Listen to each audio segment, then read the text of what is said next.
Que nous réserve le deuxième semestre 2023? Probabilité de récession, oui ou non? Continuité du FOMO IA? Et d'un autre côté, récemment, nous avons vécu ou nous vivons un méga buzz autour d'un probable ETF Bitcoin Spots, avec en tête des acteurs clés comme BlackRock, Fidelity et autres. Bonjour à tous, ici c'est Serge Kinembe du www.jctune.com et bienvenue à vous sur nos canaux YouTube, d'un côté le JCTune TV et d'un autre côté le sergioke.kinembe TV. Nous terminons le mois, le trimestre et les semestres par une méga session brainstorming, continuité de ce que nous avons vu et fait lors de la dernière session qui a été publiée il y a plus ou moins 15 jours. Et ici, toujours dans ce contexte macro, stresser cela vis-à-vis de ce qui se passe au niveau micro et tenter de brainstormer et réfléchir tous ensemble sur quelles sont les probabilités d'évolution des marchés financiers. Et donc là, on va tenter de répondre à ces questions, de faire un constat, une récap et d'un autre côté des perspectives, quelque chose de très bref, de très compact. Donc poursuivons, commençons d'abord par les performances. C'était un méga premier semestre et donc ici sous les yeux, ce que vous voyez, c'est un graphique year to date, c'est-à-dire année en cours. Performance des actifs clés qui dominent les médias, récit IA, ETF, Bitcoin, etc. Et donc là, on a mis en avant des actifs clés vis-à-vis des indices principaux, donc S&P 500 et Nasdaq, et nous regardons les performances. Mais pas que year to date, c'est année en cours, c'est-à-dire depuis le 1er janvier 2023 jusqu'à aujourd'hui 30 juin 2023. En tête des performances, avec pratiquement 230%, mais qui avait pulvérisé, qui avait atteint les 325% depuis le début de l'année, c'est C3AI. Là, en gros, pourquoi nous voyons cela? Il y a eu le buzz de ChatGPT et OpenAI, et n'oubliez pas que ça, c'est une entité privée. Donc maintenant, vu que ça génère un buzz et qu'il y a une course folle pour être exposé à tout ce thème ChatGPT, IA, etc., les entités publiques qui sont disponibles publiquement, donc qui traitent sur les exchanges comme le New York Stock Exchange, Nasdaq, etc., eh ben, qu'est-ce qui s'est passé? Voilà, on a vu beaucoup de capitaux être injectés dans tout ce genre de compagnies, notamment C3AI et d'un autre côté Nvidia, vu qu'on a besoin des puces, donc les GPU de Nvidia pour le cloud computing, data center, serveurs et autres. Donc ça, ce sont les entités comme Loella qui ont cartonné. Donc C3AI qui est actuellement à 230%, ça c'est avant l'ouverture des marchés US. Je dois noter que je fais la session aux alentours de 14h, donc la heure de Paris, donc 1h25 avant l'ouverture des marchés US. Numéro 2, vous avez Nvidia, pratiquement 180%, qui avait atteint les 200% il y a quelques temps. Ensuite, en termes d'actifs clés, vous avez MicroStrategy qui cartonne, qui est à 150%.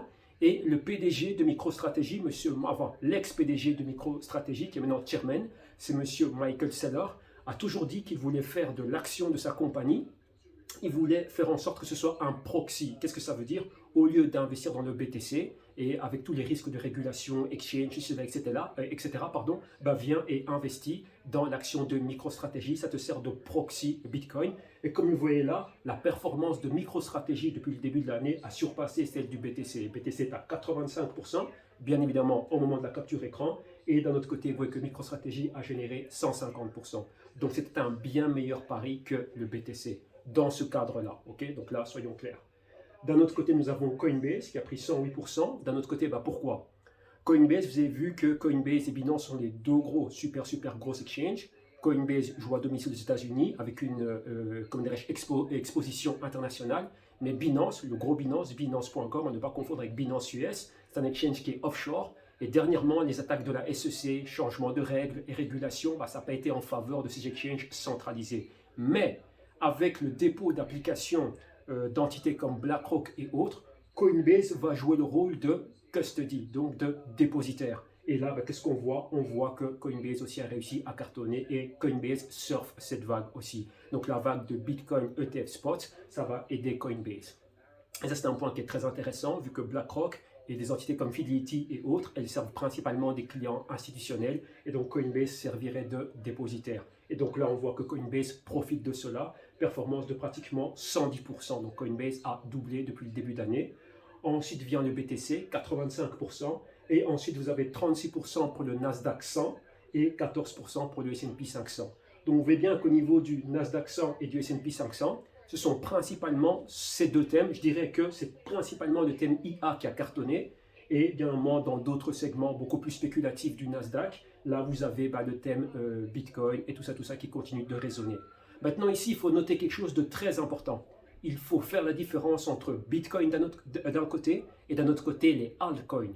Vu que maintenant, avec ce qu'a fait la SEC récemment, elle dit que la plupart des jetons altcoins sont des sécurités. Ce qui fait que ça change la donne. Mais Bitcoin, c'est une commodité.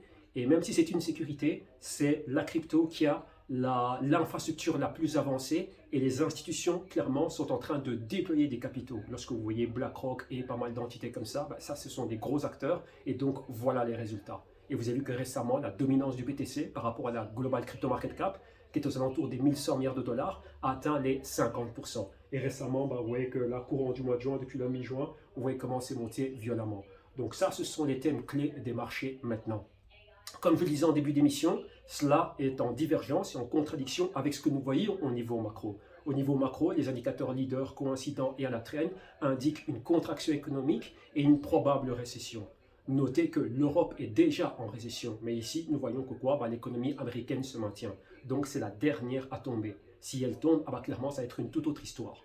Et là où nous en sommes aussi, les banques centrales, leur politique monétaire très restrictive, etc., la liquidité qui s'assèche petit à petit, nous voyons que, contrairement à tout cela, qui est négatif pour les marchés financiers, nous voyons que l'argent continue à être injecté. Donc ça, ce sont des thèmes de qualité. Le thème IA est un thème de qualité quant aux projections de revenus pour les projections de futurs revenus pour les compagnies, CG AI, Nvidia et tout le reste, donc Microsoft et pas mal d'entités comme ça. Et d'un autre côté, un thème spéculatif, mais qui clairement, il y a de gros catalyseurs qui arriveront, et ça c'est spécifique au Bitcoin, c'est l'ETF Bitcoin, et d'un autre côté, en 2024, le halving. Donc ça, ce sont des points qui sont super importants. Donc voilà, en gros, ce que nous pouvons constater au niveau des performances. Maintenant, nous poursuivons, et on va parler macro et brainstormer tous ensemble. Et il y a 3 points que j'aimerais passer en revue. Donc ici, le gros de notre focus, on est ultra focalisé sur ce qui arrive au mois de juillet, et c'est le FOMC, c'est-à-dire c'est le Federal Open Market Committee, et c'est la réunion des gouverneurs de la Fed, et c'est là qu'ils vont décider de quoi? De la politique monétaire à suivre. Et récemment, on s'attend à ce que les taux d'intérêt continuent de monter, donc les mesures restrictives. Mais n'oubliez pas ce qu'on a vu au slide précédent. Malgré les mesures restrictives, l'économie américaine est résiliente, et les capitaux qui sont disponibles sont injectés dans 2 thèmes principaux, principalement l'AIA et ensuite maintenant récemment le thème BTC. Donc ça c'est un point qui est super intéressant. Et maintenant on parle de récession légère ou peut-être un peu plus aggravée, mais tout le monde est plutôt de, comment dirais-je, tous les partisans, on va dire, de cette thèse sont plutôt du côté récession légère. Je dis bien aux États-Unis. Ça c'est un point qui est super important. Okay. Donc avec ça, passons en revue les 3 points. Donc petit A, on s'attend à une continuité de la politique monétaire de hausse de taux d'intérêt de la part de la Fed, de la BCE et de la BOE. Il y a eu une conférence organisée par la BCE à Sintra au Portugal qui a duré 3 jours, durant laquelle on a vu les intervenants clés, donc Andrew Bailey de la BOE, Madame Christine Lagarde de la BCE, Jerome Powell et Monsieur Ueda de la Banque du Japon. Donc Jerome Powell, c'est de la Fed. Et clairement, les discours s'alignaient. Donc ils ont tous entonné le même refrain, c'est-à-dire continuité de politique monétaire restrictive afin de court-circuiter l'inflation. Mais il ne faut pas oublier que ça peut provoquer une récession. Pourquoi est-ce que c'est très important cet aspect macro? Les récessions sont toujours accompagnées de crises de liquidité. Et lorsqu'il y a moins de liquidité, on est en mode sauf qui peut, et tout le monde liquide ce qu'il a liquidé. Donc même le Bitcoin est liquidé, etc. Mais maintenant, dans le cas du BTC, ça va être son premier véritable test de récession. Ça va être la première récession qu'il va vivre. N'oubliez pas qu'il a été créé après la récession 2008-2009. C'est un point qui est super important. Et donc maintenant, ça va être son véritable test. Et si vous étudiez l'historique des marchés, on a déjà fait pas mal de sessions où on a fait ce genre d'études, donc là, profitez de ce que nous avons en galerie.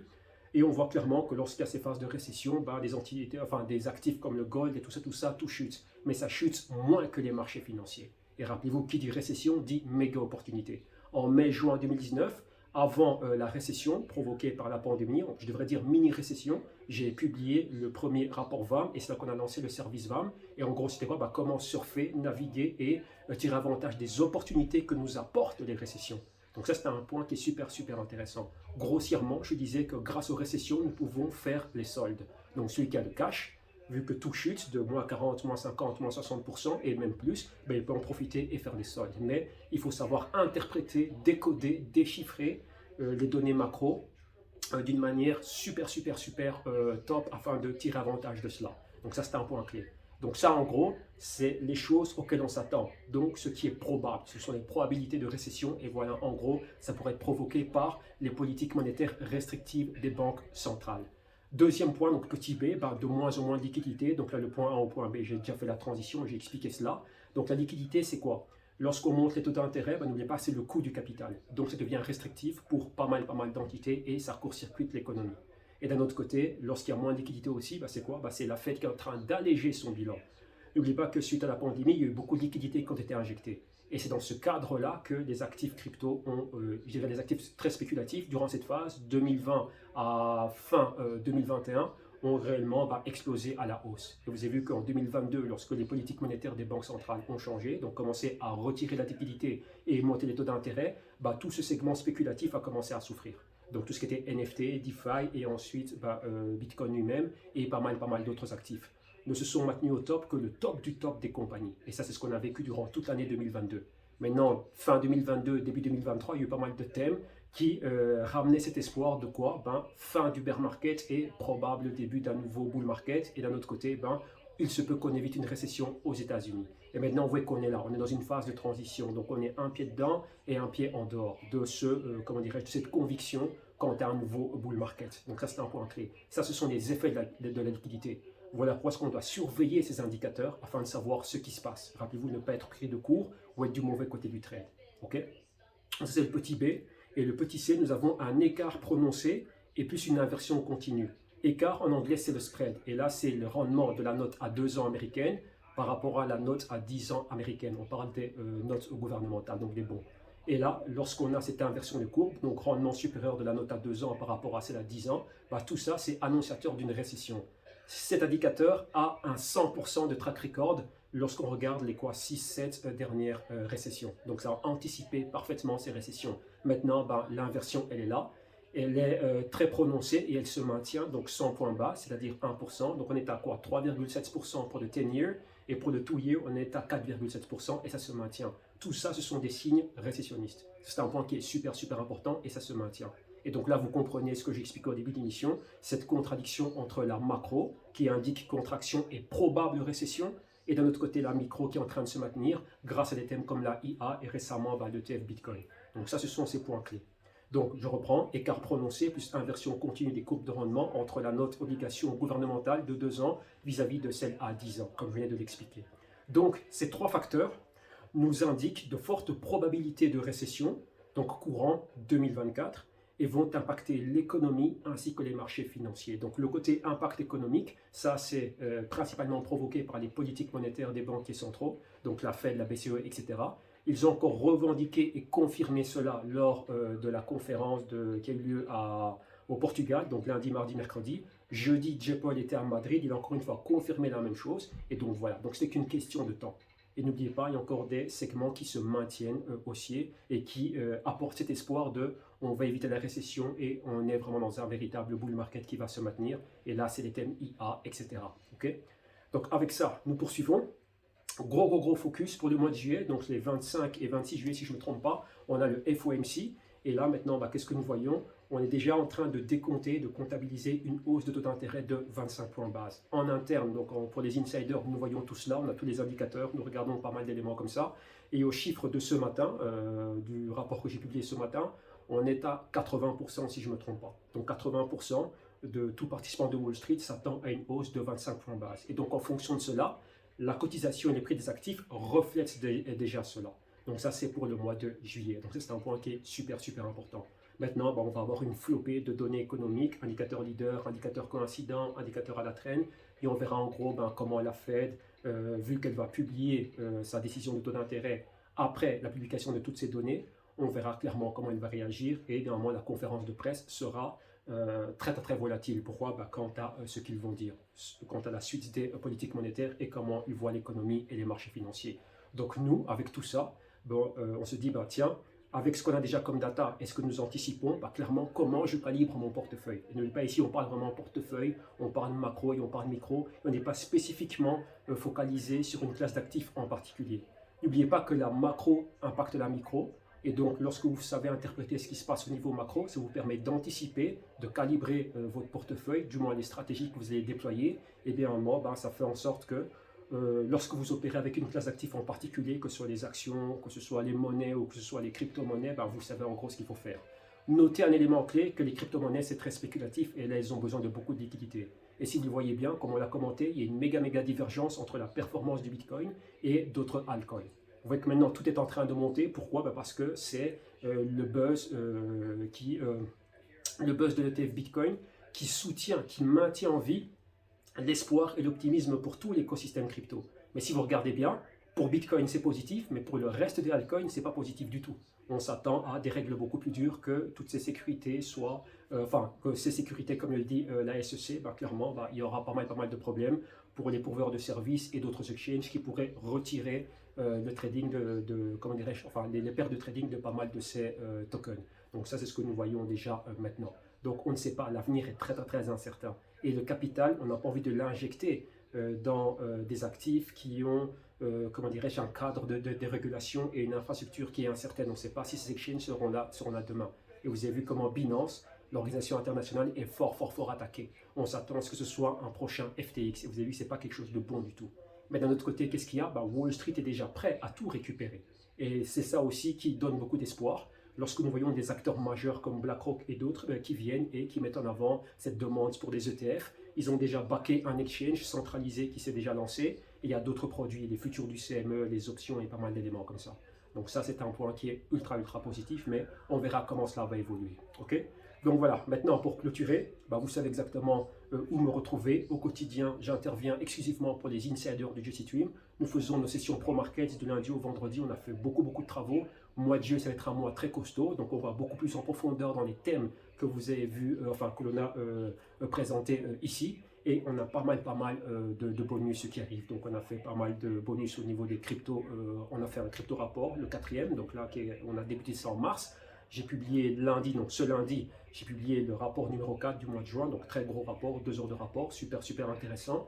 En juillet, je vais publier un rapport spécifique concernant la IA, vu qu'il y a eu pas mal de demandes des insiders pour, avoir pas mal de modus operandi au niveau de l'analyse, comme comparer pas mal de, pas mal d'entités qui sont exposées à ce thème IA. Vous voyez que c'est très compétitif. On entend toujours les noms qui résonnent, Nvidia, Microsoft, Amazon.com et tous ces noms-là, C3AI, Palantir, etc. Mais comment réellement trouver les pépites? Et donc là, on va commencer une série de rapports spécifiques en guise de bonus pour les insiders où je vais expliquer pas mal d'éléments comme ça. Donc rentrer beaucoup plus en profondeur dans des analyses comparatives basées sur 2 points clés, l'aspect quantitatif et l'aspect qualitatif. Donc là, c'est tout un programme et donc voilà.